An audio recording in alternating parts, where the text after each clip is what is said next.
Bringing sanity to the gun control debate, that is the topic of tonight's Byline.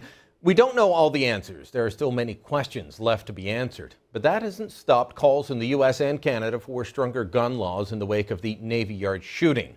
From Piers Morgan on CNN to Dianne Feinstein in the U.S. Senate, the calls for stronger gun laws were happening even as events at the Washington Navy Yards were still unfolding. Before we knew if there were 3 shooters or 4, maybe there were 2 shooters, maybe there was 1, before we knew how many people were killed, how many were injured, or why the shooting was happening at all, the shooting was being turned into a political issue, a tragedy used to advance a specific policy.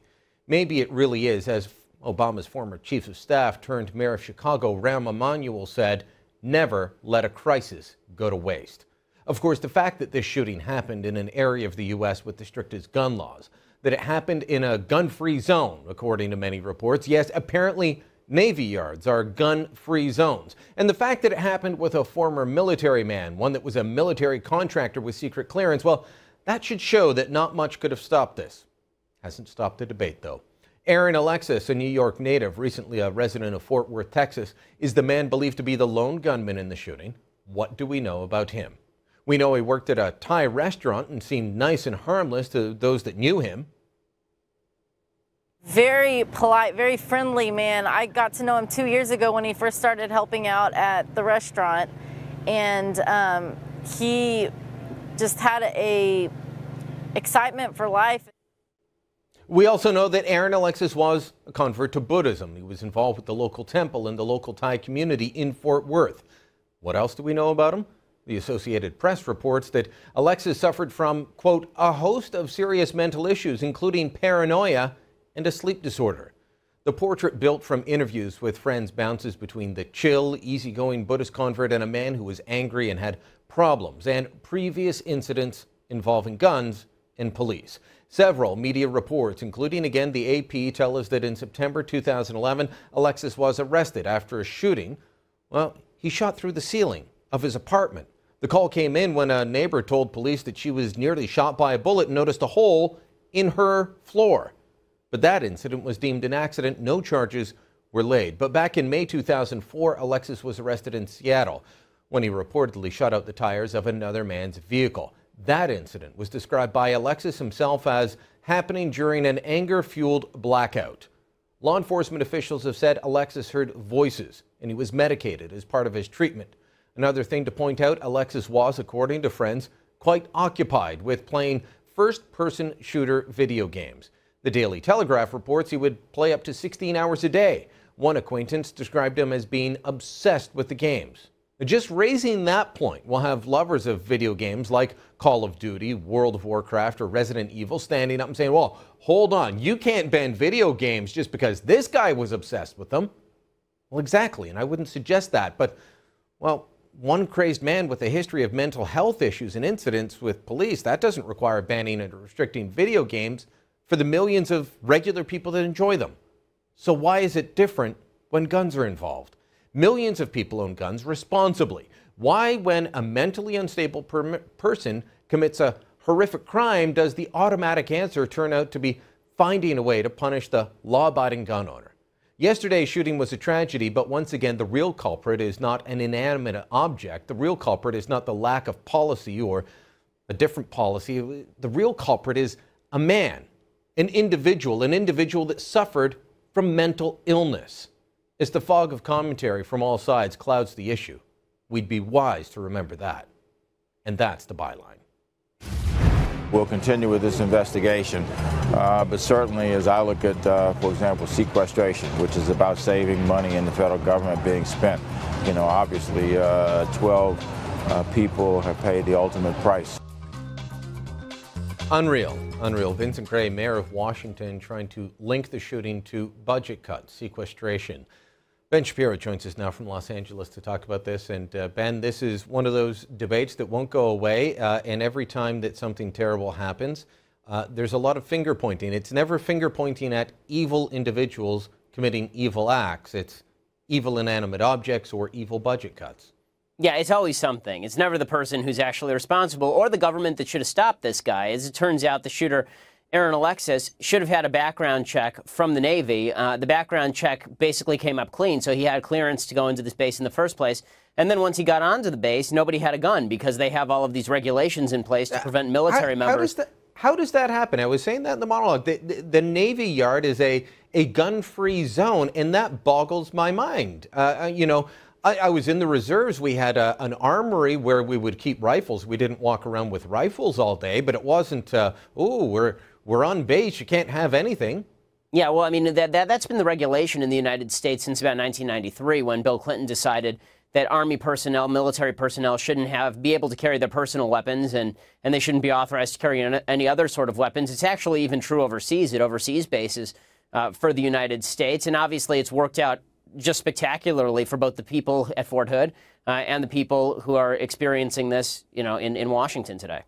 Dianne Feinstein, who once upon a time admitted to carrying a pistol with her, handgun, said this yesterday: when will enough be enough? Congress must stop shirking its responsibility and resume a thoughtful debate on gun violence in this country. I'll give her credit. She's saying, let's talk about gun violence. I think she means gun control, but it could mean something else. Your thoughts?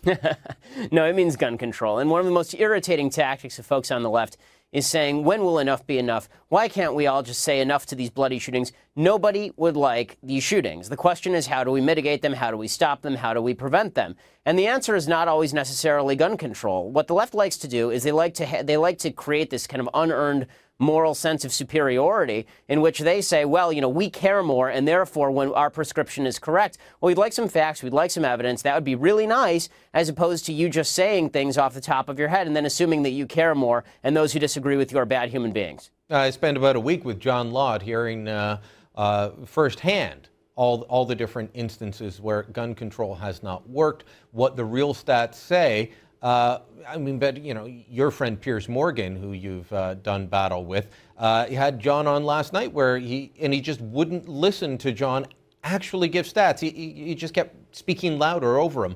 That seems to be the way of debate. That won't solve anything. And I think the majority of Americans, the majority of people worldwide, they want to see the gun violence end. They don't like to see these shootings. They don't like to see the regular shootings in Chicago. I was speaking with a friend earlier today, just back from a business trip to Chicago.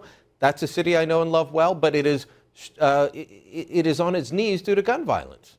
The only way that you're really going to stop this is to tackle the underlying problems of the violence, and those are not always the same. There are multiple causes of violence. In the inner cities, you have violence that's largely caused by fatherless homes, lack of responsibility, poverty, and gang violence, of course. And then you have situations like this where you have mental illness causing the problem. I can tell you one thing that doesn't cause problems. Guns don't in and of themselves cause problems. Piers Morgan has shot all of these guns, and yet he didn't suddenly have the urge to pick up the gun, go to a local elementary school, and start blasting away. Like, Piers gets very excited, and he thinks he's going to get a ratings boost every single time there's a mass shooting like this. What he doesn't understand is that the American people, by and large, reject his approach because, number one, they don't see the logic to his approach, and number two, they don't like being lectured about how they're morally inferior by somebody who really doesn't understand the problems and refuses to look the problem square in the face, instead choosing to look at things that really don't matter, like the type of weapon used. It's interesting. Piers actually tweeted today, doesn't matter whether an AR-15 was used. He spent all of last night's program saying it was an AR-15 used. An AR-15 was not used. He said, well, does it really matter what kind of gun was used, whether it was a shotgun or a handgun? Didn't matter to the victim.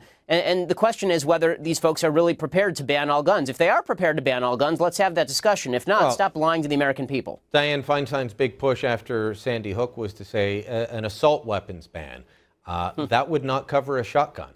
And that it wouldn't cover a handgun either. As far as we know, that is what was used. I mean, things could change. They're changing all the time in this case. Explain then, what cracks did Aaron Alexis fall through? Because according to reports, the Navy had him checked out for mental health issues. He was medicated. He had a couple of run-ins with police. How was this man able to legally obtain firearms? Because according to friends in Fort Worth, he always carried a handgun with him, and they thought, well, it's no big deal. He's got a license, and, well, it's Texas. Well, the background checks simply aren't that good, not only in Texas and not only in Virginia, but apparently in Washington, where gun law is particularly restrictive. and apparently even with regard to the Navy, which not only let him in, but continued to pay him and then cleared him for civilian contract duty. The fact is that this guy had multiple blemishes on his record. He had a gun incident in Seattle in which he shot out somebody's tires after he said that he blacked out because he was so angry. He then, in Texas, had a situation in which he shot through somebody's floor, the person who lived above him in an apartment.